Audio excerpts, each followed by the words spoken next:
ஸ்ரீ நாராயணியத்தில் தசகம் 5ல் 2வது ஸ்லோகம்.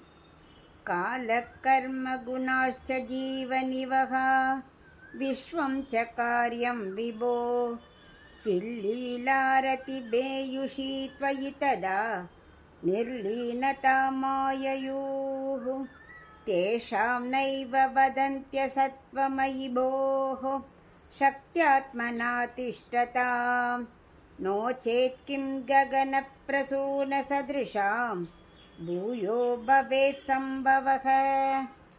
இப்போ இதுக்குள்ள அர்த்தம் பார்க்கலாம். ஜீவாத்மாக்களும் அச்சேதன பொருட்களும் எப்படி இருக்குங்கிற நிலைமையே இந்த ஸ்லோகத்தில் பட்டத்திரி சொல்கிறார். அது ரெண்டுமே அழியாது, நிலைதான் மாறி இருக்கும்.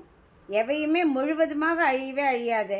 எப்போ ஒரு பானை உடஞ்சா அது மண்ணாறுதோ, மறுபடியும் மண்ணை சேர்த்து பண்ணினா பானை ஆறுதோ, அதை மாதிரி தான் சூக்ஷ்மமாக பகவானத்தில் வைத்திருப்பது சிருஷ்டி காலத்தில் ஸ்தூலமாக ஆகும். அதுதான் பட்டத்திரி கூறுறார். குருவாயிரப்பா, இந்த காலம், நம்ம செயல்கள், குணங்கள், காரியங்கள், பிரபஞ்சம் எல்லாமே ஞானானந்தமயமான உன்னிடத்திலேயே ஒட்டி இருக்கின்றன. இந்த சூக்ஷ்மமான அனைத்தும் இல்லாமை என்பதே கிடையாது, கண்டிப்பாக இருக்கும். விதை என்ற காரணத்தால் தாமரை என்ற காரியம் கண்டிப்பாக இருக்கும். காரணம் இல்லாமல் ஒரு காரியம் இருக்குமா? இருக்காது. ஆனால் ஆகாயத்தில் தாமரைன்னு சொன்னால் அது வருமா?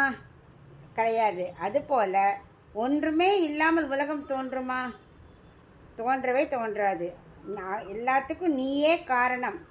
அந்த காரண பொருளாக நீ இருந்து சூக்ஷ்மமாக இருக்கும் எல்லாத்தையும் ஸ்தூலமாக நீ ஆக்குகிறாய் அப்படின்னு பட்டத்திரி சொல்கிற.